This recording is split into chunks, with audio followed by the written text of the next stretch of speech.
Olá, sejam todos bem-vindos ao Agora Leges. Trouxemos como temática de hoje a discussão acerca do processo que antecede a aposentadoria dos servidores do Estado do Rio Grande do Norte. Temos como objetivo principal na discussão de hoje pautar esse processo que antecede a aposentadoria dos servidores do Estado e do município, tá bom? Está presente conosco hoje Dr. Wellington, Dr. Vitor e o nosso colaborador Nicolas Hilarino. Para dar continuidade à nossa discussão, passaria a fala para o Wellington. Boa noite a todos, né? Um tema de bastante repercussão e importância para os servidores do Estado do Rio Grande do Norte, para os servidores dos municípios, né? A respeito do processo que antecede o ato de aposentadoria, né? Pouca gente sente a importância de interagir com o pedido de aposentadoria, né? Eles, de tanto trabalhar, passarem 25, 30, 35 anos, né, trabalhando, quando adquire o tempo necessário para se aposentar, eles se preocupam unicamente em dar entrada e ter o seu ato de aposentadoria publicado para poder gozar do seu benefício. E muitas vezes por estarem muito calejados, porque a maioria dos seus direitos deveria ter sido concedido de forma espontânea e passaram toda a sua vida laboral solicitando, requerendo as suas progressões que deveriam ter sido feitas e assim não fez, né? Não, e até porque o que a gente nota, Ledinaldo, é que cada tempo que passa, os direitos dos servidores públicos, eles vêm sendo comprimidos.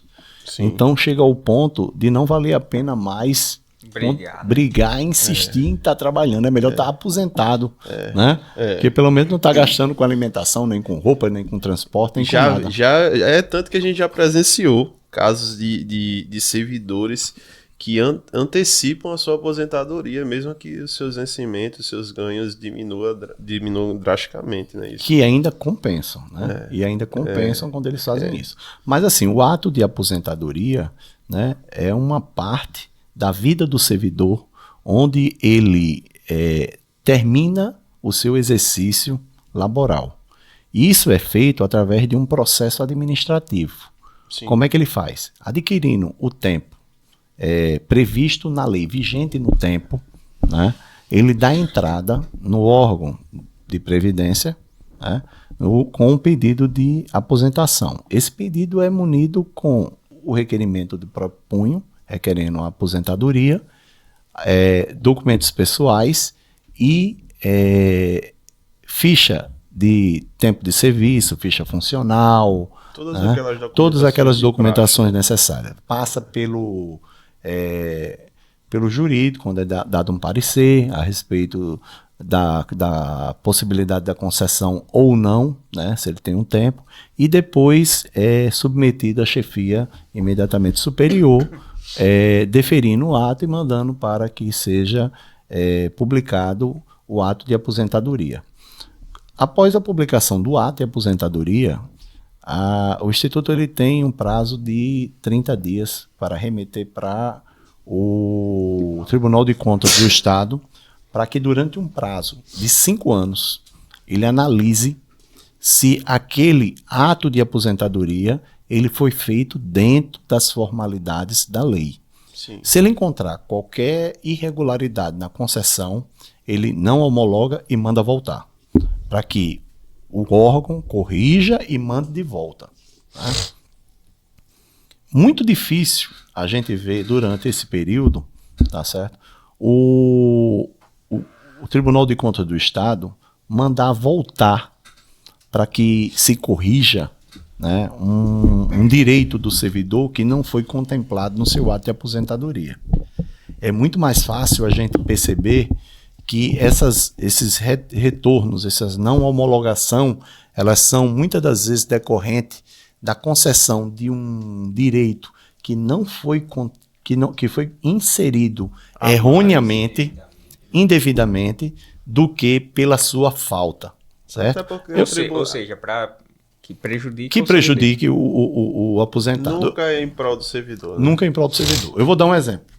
Existe uma briga, né, uma briga muito grande entre o Tribunal de Contas do Estado e o IPERN a respeito das gratificações, se elas deveriam estar inseridas no contra-cheque do aposentado ou não.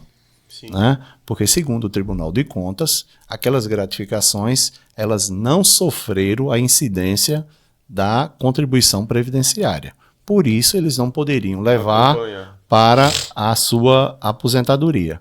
Né? Já o Instituto de Previdência, ele vem mantendo esse direito, essas gratificações. Hoje, essa discussão encontra-se na Justiça, né? E existe uma liminar a nível superior que segura essa situação, mas nos próximos meses ou anos nós vamos ter uma discussão a respeito se fica ou se não fica no contra-cheque. Se ela for retirada, né, muitos servidores públicos vão ser bastante prejudicados, chegando a perder mais de 40% da sua remuneração. Isso os servidores públicos que estão para se aposentar, não os que já estão aposentados, não? Os que estão aposentados. Tá não, certo? E nesses casos não é considerado o ato jurídico perfeito ou do ato de aposentadoria? Só após a homologação do Tribunal de Contas do Estado. Né? Eles têm 5 anos para fazer isso. Agora também, decorridos os 5 anos, e eles não manifestem qualquer tipo de irregularidade, é considerado homologado. Né? Então, existe um processo, né? Até uma lei que é a 303 de 2005, que ela regula o processo administrativo a nível do Estado do Rio Grande do Norte, que prevê um prazo de 2 meses, eu 60 acho, dias. 60 dias, né? Para que o Instituto ele defira esse ato de aposentadoria. Decorrido esse prazo, sem que haja manifestação, né, a nossa jurisprudência já vem entendendo que cabe uma indenização pela não concessão e o deferimento automático da aposentadoria. Né? Essa já é a decisão já consolidada do nosso tribunal. Né? Então, assim, mas é comum isso acontecer?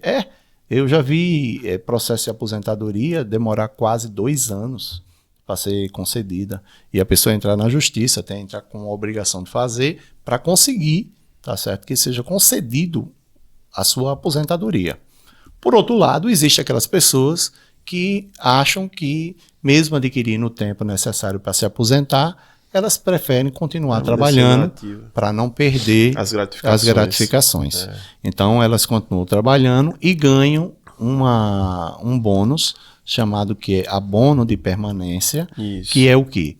O abono de permanência é um incentivo que o Estado, né, dá para o servidor continuar a trabalhar em decorrência da falta de mão de obra. Então ele diz assim, olha, você continua, você já tem tempo de serviço, mas você continua trabalhando e eu vou, no seu contra-cheque, lançar a contribuição previdenciária, mas, por outro lado, eu vou devolver para você a contribuição previdenciária. Então, é uma espécie de bônus. Mas lembrando que esse abono de permanência ele não é feito de forma compulsória, né? Não, aquele servidor tem que requerer via processo administrativo para que assim seja concedido. Isso é outra dor de cabeça para o servidor público, que muitas das vezes ele tem que entrar na justiça para conseguir o abono de permanência. Mesmo fazendo o requerimento administrativo, ele fica jogado lá pelas pilhas de processos e demoram 1 ano, 2 anos. Eu acho que já vi processo de 2 anos para ser concedido um abono de permanência. E a pessoa entra com ação solicitando que seja implantado e a devolução o pagamento dos valores atrasados, né, retroativo. Mas a importância, né, de se pensar no processo de aposentadoria, ele é muito importante, não só a nível municipal, como federal, como também a nível do INSS. Sim. Por quê? Os servidores seletistas, né? Porque você tem que verificar se todos os requisitos que você adquiriu ao longo do período laboral, que consta na sua ficha funcional, ou que até às vezes não consta, Isso. mas que você tem direito e não foi colocado lá. Ou nunca requeriu também. Como por exemplo, uma DTS que não foi corrigido, uma mudança de nível, você hoje é mestre, mas você nunca requereu, né? Seja realmente observado no exato momento da concessão do ato de aposentadoria. Porque se você não observar esse processo, se ele foi feito corretamente, observando os direitos do servidor, você vai acabar levando, né, um ato de aposentadoria, né, sem os direitos que foram adquiridos ao longo do período, ao longo do seu tempo. E decorrido o prazo de 5 anos, você não vai poder mais requerer. Porque vai acontecer o quê? A famosa prescrição. Isso é uma problemática, né, para os servidores públicos do Estado. Uma vez que a gente pensa que 5 anos passa lentamente, mas quando a gente vê para o servidor público, pós-aposentadoria, passa muito rápido. A problemática do processo que antecede, e o pós também começa lá no início, quando o servidor precisa juntar uma pilha de documentos para requerer o seu direito, né, e ficar ainda esperando passar por setores e que é bastante ansioso para a sua aposentadoria, acaba que prefere perder direitos do que esperar tempos e mais tempos. É um processo burocrático que não deveria existir, né? Visto que o servidor público ele faz parte da administração pública, todos os documentos de direito deveriam fazer parte do ambiente comum de toda a administração, e mesmo assim eles impõem que o servidor, que muitas vezes é leigo com relação a documentações, com relação a informações, junto de documentações que nem ele mesmo sabia que era necessário para sua aposentação. Isso. E como o Wellington bem falou, a lei, a 303 de 2005, ela dispõe que a administração pública, após instruída o processo, ou seja, após escolhida toda a documentação, verificando se de fato aquela documentação está correta e pronta para ser analisada, tem um prazo de 60 dias. E a gente vê corriqueiramente que a administração pública já houveram casos que demoraram mais de 2, 3 anos para conceder o direito à aposentação do servidor. E, pegando um exemplo, existe até uma discussão dessa demora, que ele pode reverter em uma indenização por danos materiais em decorrência da demora da aposentadoria. Sim. Porque tem que ser observado esse prazo de 60 dias, e que não é observado. Passado-se a publicação, vem mais outro questionamento, se aquele ato está correto ou não. É publicado geralmente aqui no Estado, no DOI, que é publicado no Diário Oficial do Estado, na internet mesmo. E o servidor só vai lá, pega, guarda na sua pasta e deixa lá. Quando vai discutir com uma amiga, com um amigo, acerca da sua aposentadoria, é aí que vai ver se tem direito ou não a tudo aquilo que está estampado no seu diário. Quando vai ver que sua progressão não está correta, né? Já passou o prazo para prescrever. Então, assim, acaba que ele perde o direito, perde o seu direito de ter aquilo no seu contra-cheque, implantado no seu contra-cheque por um erro da administração pública e até de certo modo uma falta de observação no momento da sua aposentadoria, né? Agora, isso deveria ter sido observado lá atrás, como faz até parte da fala de Wellington anteriormente, pelo próprio Tribunal de Contas, né? Mas aí é um problema que a gente não costuma ver, que é o Tribunal de Contas dando parecer favorável ao servidor. Agindo em prol do servidor. É mais fácil que o Tribunal de Contas impugne um ato da administração quando dá mais para o servidor, por exemplo, que não é o que acontece, né? Mas quando o servidor vai ver, depois de tantos anos, e aí já vai buscar uma ajuda jurídica, ou até mesmo na própria administração, o pessoal mesmo fala que não tem mais direito, porque já se passaram os 5 anos e aí perde. E aí, infelizmente, nesses casos é só... Agora, dando até mesmo uma solução, Vitor, interrompendo sua fala, dando até mesmo uma solução para os servidores públicos que ainda permanecem na ativa, né?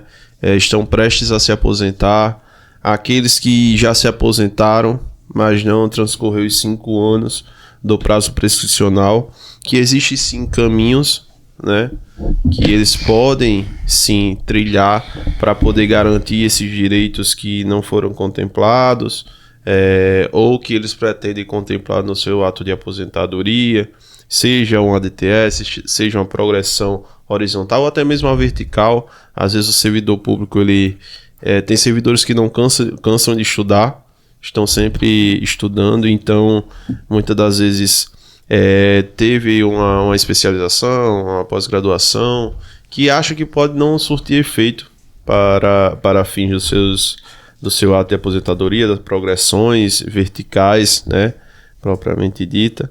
Então, existe sim a possibilidade de requerer administrativamente, como já foi citado aqui pelos colegas, existe um prazo de 60 dias para a concessão. A legislação que fala sobre os processos administrativos, ela ainda vê a possibilidade de 10 dias para o servidor, mais uma vez,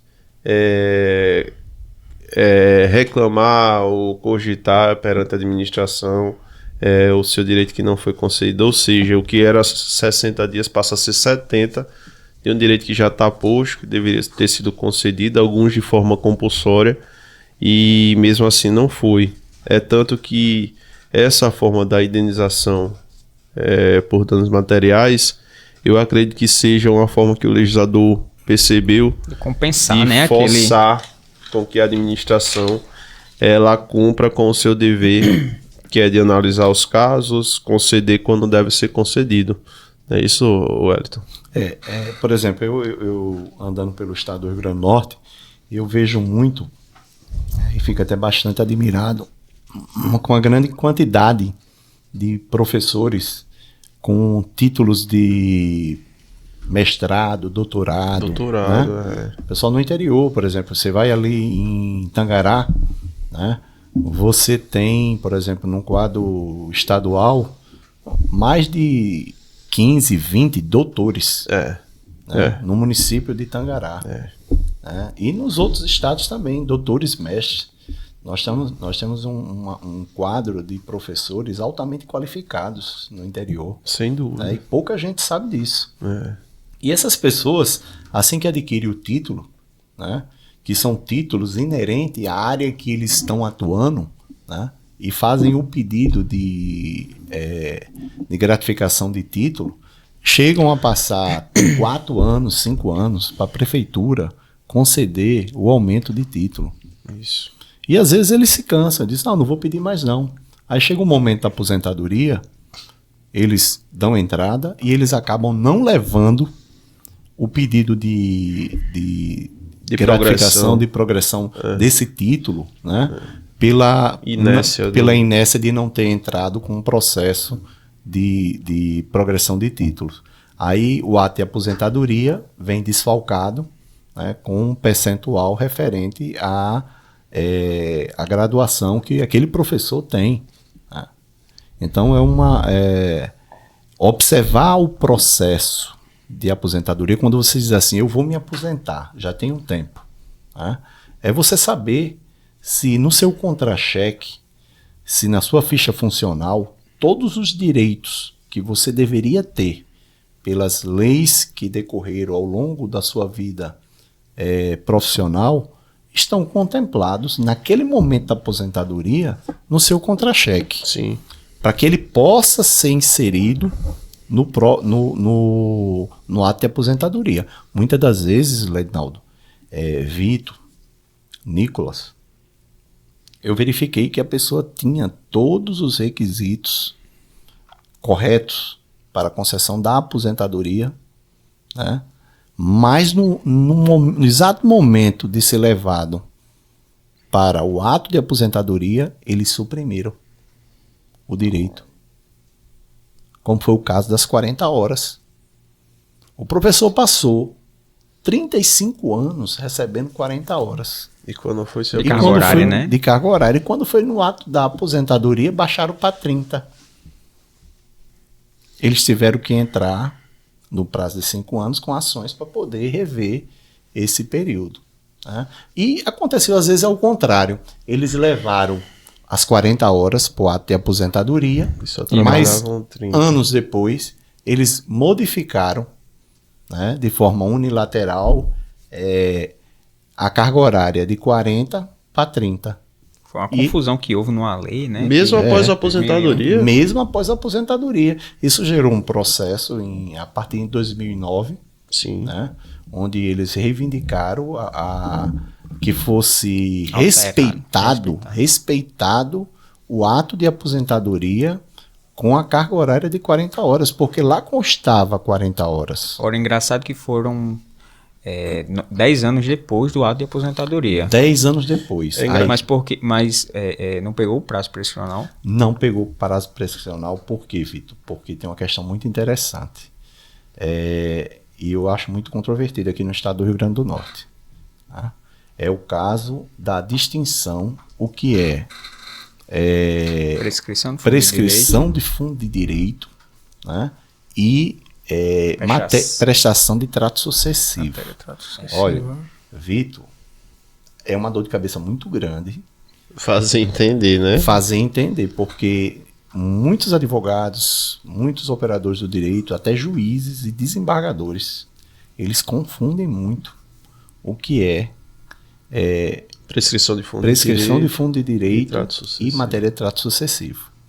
Até agora, né, pouquíssimos juízes, né, de primeiro grau adentraram tão bem, né, na explicação desses dois institutos como 2 juízes até agora que eu presenciei.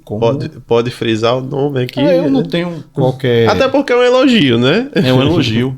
É doutor Arthur Cortes Bonifácio. Sim. Segunda vara da Fazenda Pública. Segunda vara da Fazenda Pública, onde quem quiser entender o que é matéria de trato sucessivo, pode pegar pega uma sentença dele, dá uma lida. Dá uma lida numa sentença dele, que ele vai explicar perfeitamente para você o que é matéria de trato sucessivo e o que é prescrição de fundo de direito. Ele explica e separa muito bem.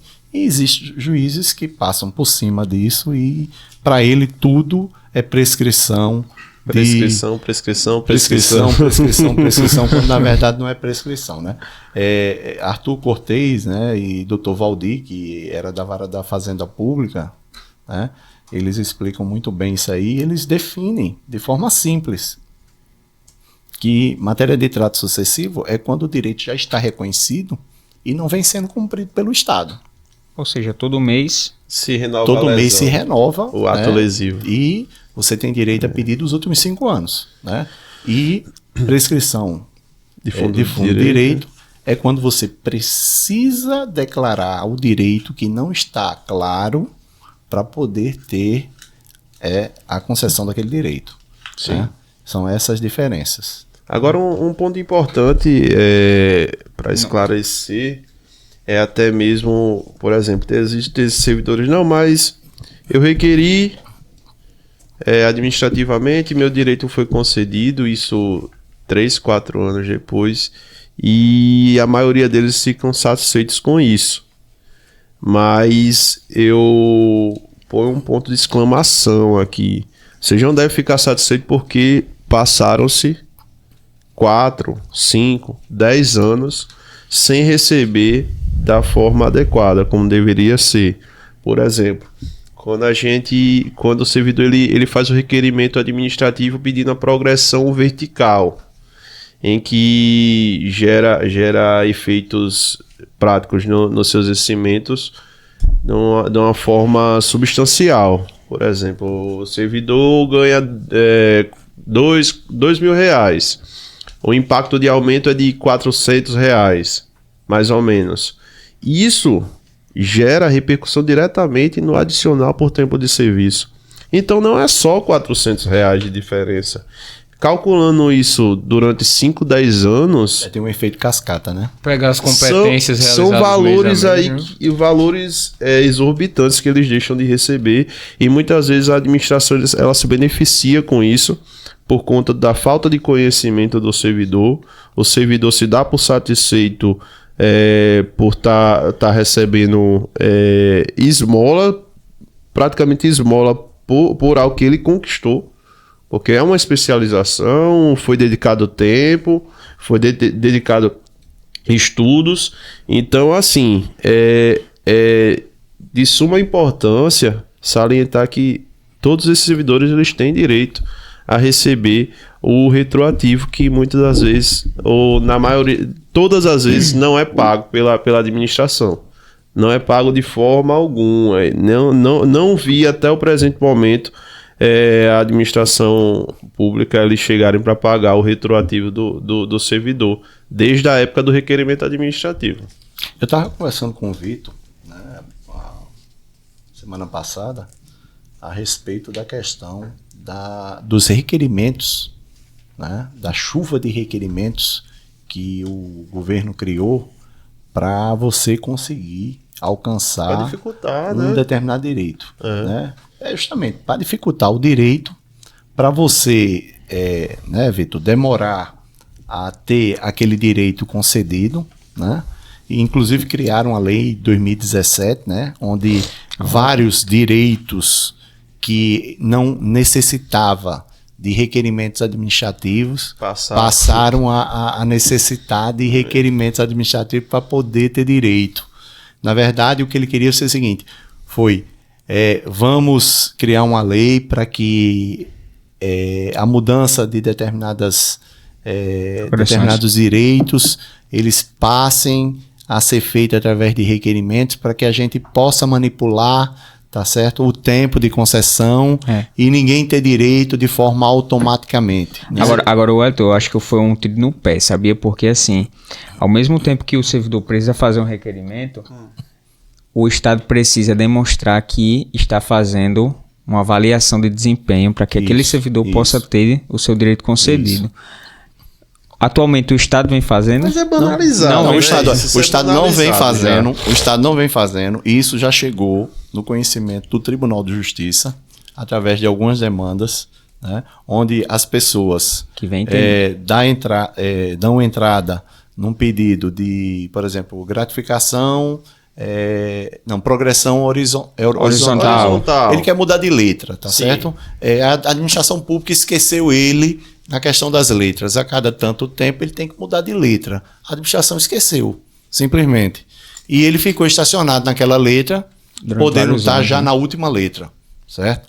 Aí criaram a lei em 2017, dizendo assim, a partir de agora, aquilo que era feito de forma automática vai passar a ser feito através de requerimento. Uma que é como você falou, né? A lei, ela diz que tem que ter um acompanhamento uma avaliação de desempenho, né, para cada servidor, né, daquela área, dizendo qual é como ele se comporta no trabalho, qual a assiduidade dele, né, como de uma forma geral a avaliação do servidor, né? Então, quantas faltas, exatamente. Que obtém notas também, né? Que obtém notas, por exemplo, o pessoal da saúde, os médicos, eles têm essas notas, né? Eles têm essas notas, só que o Estado não vem fazendo essas avaliações, e quando o servidor ele vai demandar em juízo, solicitando a mudança, por exemplo, de letra, sem o requerimento, o que é que os juízes de primeiro grau faz? Os juízes negam, extinguem um processo solicitando um requerimento. Mesmo você explicando para o juiz, dizendo assim, doutor, embora a lei mudou em 2017, dizendo que eu tenho que fazer um requerimento, para poder fazer o requerimento eu tenho que juntar uma avaliação de desempenho. Como o Estado não está promovendo, e a competência é do Estado fazer essa avaliação de desempenho, eu não posso fazer o requerimento. Então há uma omissão do Estado que leva a eu ter um prejuízo.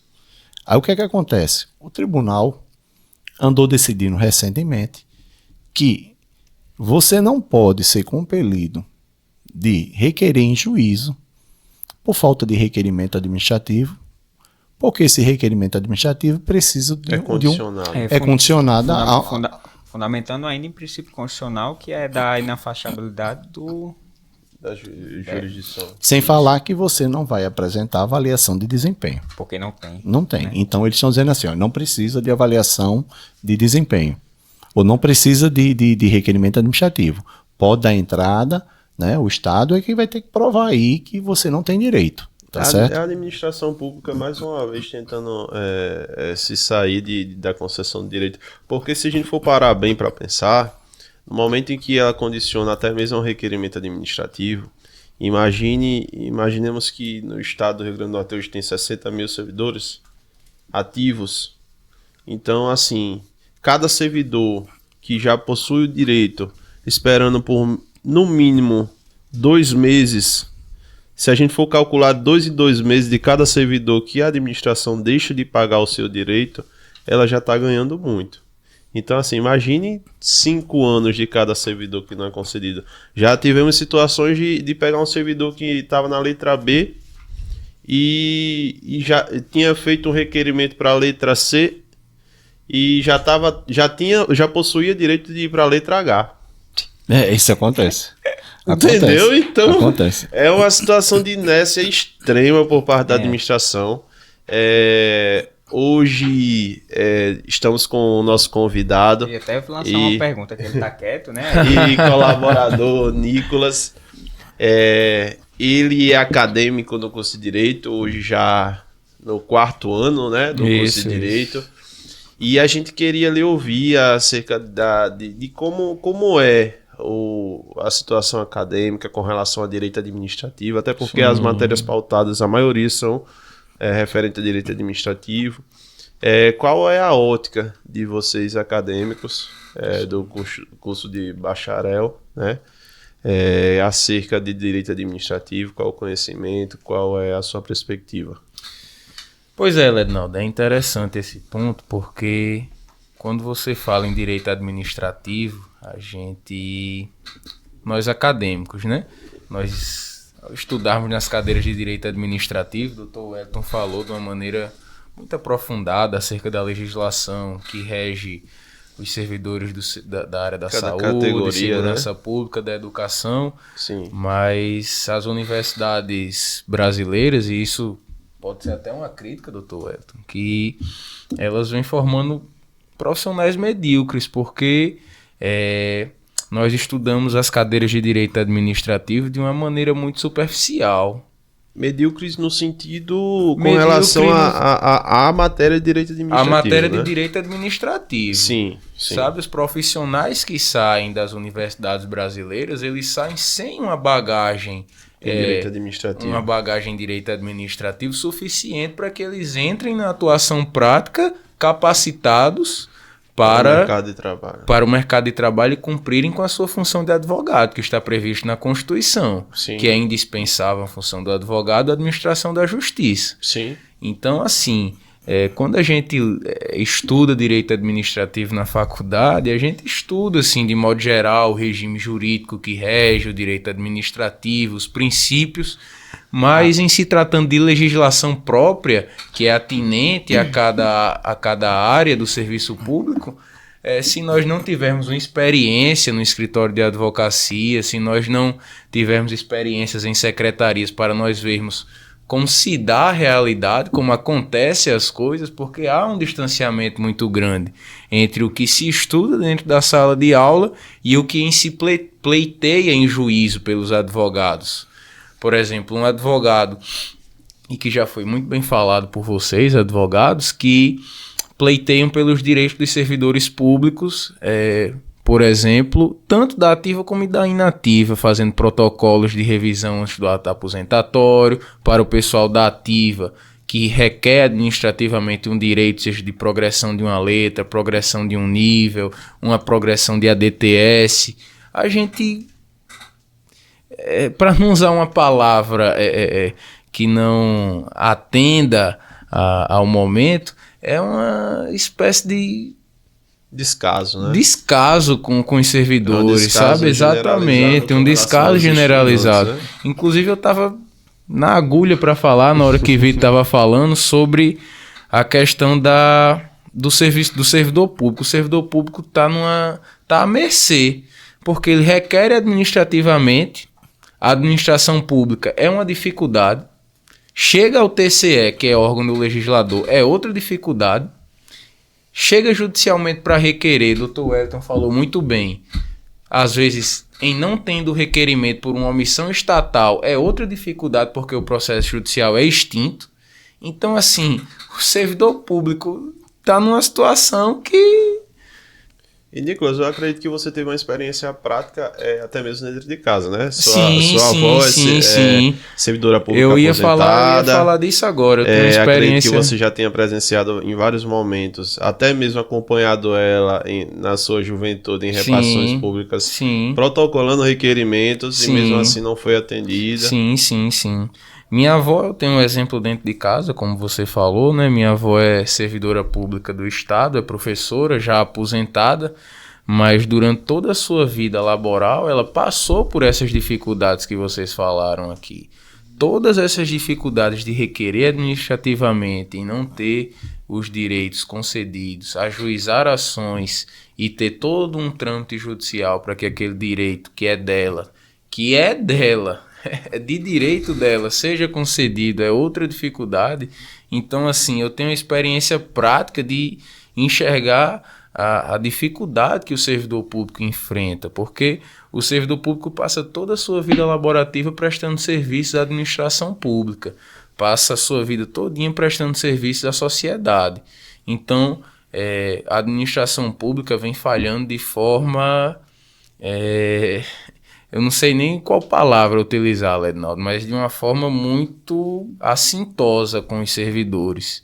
Então, mais uma vez, eu acho que vale ressaltar que é importante que os servidores públicos estejam atentos aos seus direitos, é importante que os servidores públicos estejam...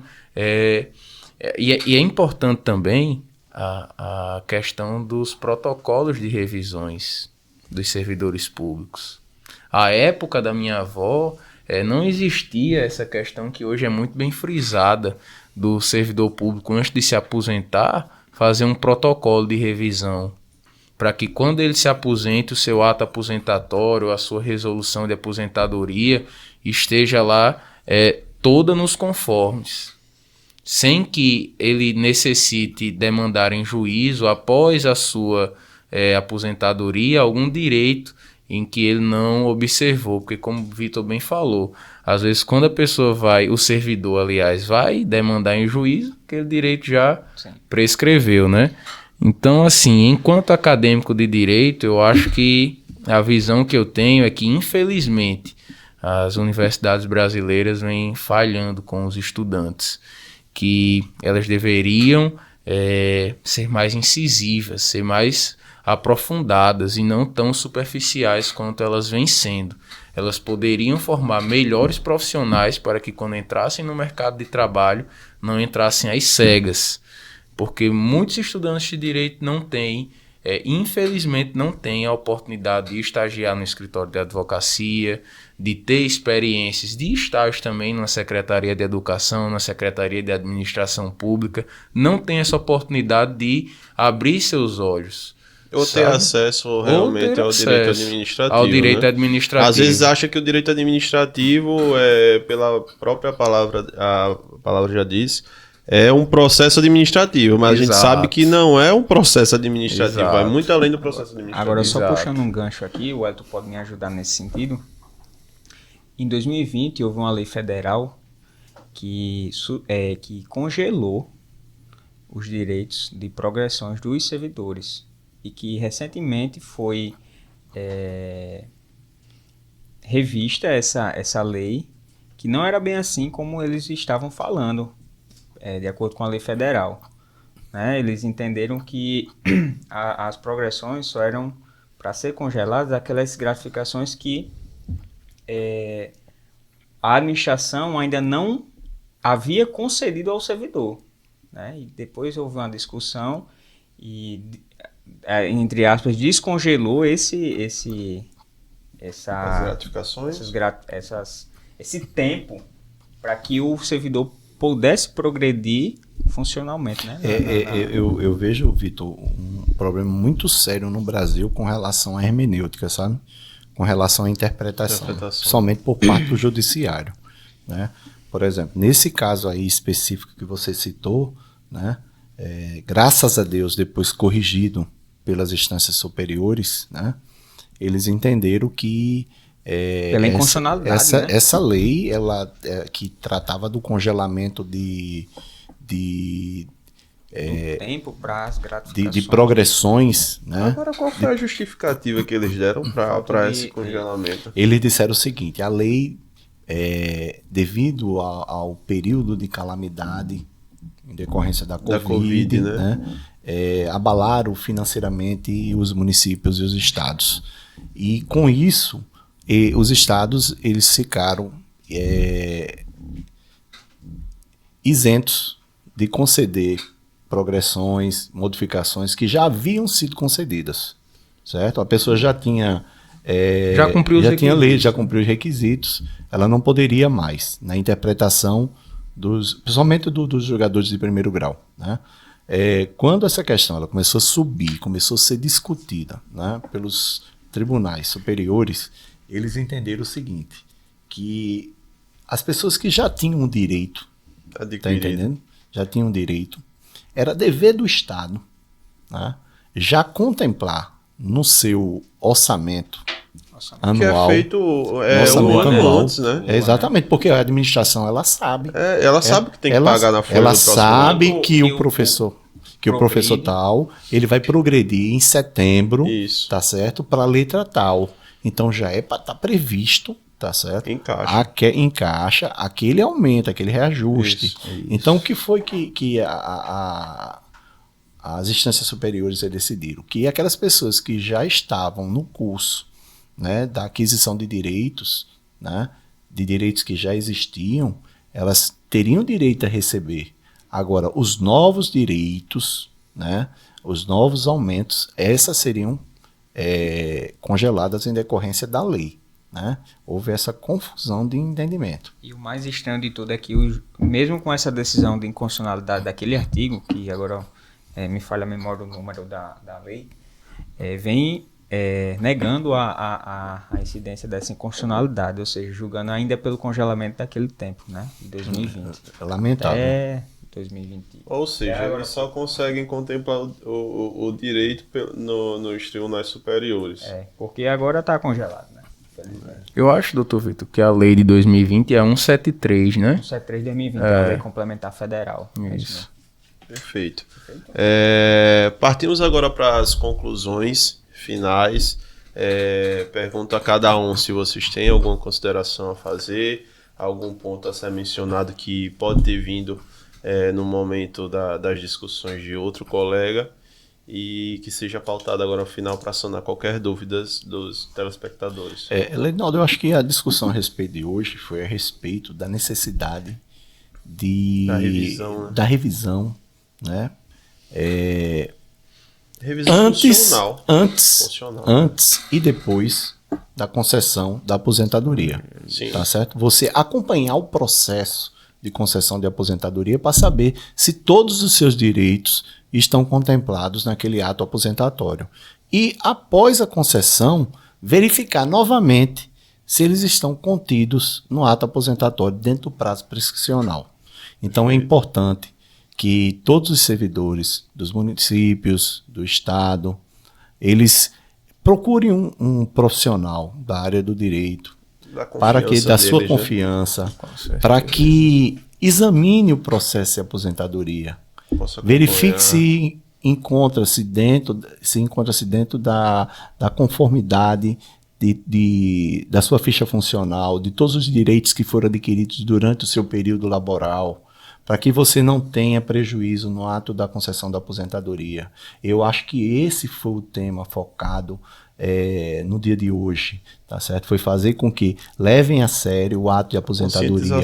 Analise, verifique, questione, né? Peticione dentro do processo administrativo. Não concordo com isso, não foi assim. Façam todos os requerimentos que tenham que fazer antes do ato de aposentadoria para que não venha a perder nenhum direito, qualquer tipo de direito durante a aposentadoria. E depois de concedido, você ainda tem um prazo de 5 anos para tentar reaver, né, esses direitos que não foram contemplados no ato de aposentadoria. Procurando um profissional, um advogado que trabalhe com direito administrativo, dá confiança do servidor para que exerça esse trabalho de revisão no ato de aposentação. Né? Devemos levar em consideração também que esgotados, né? Não é nem fomentando a judicialização, mas esgotados todos os âmbitos administrativos, todos os servidores eles têm que ter a ciência de que o direito não está perdido.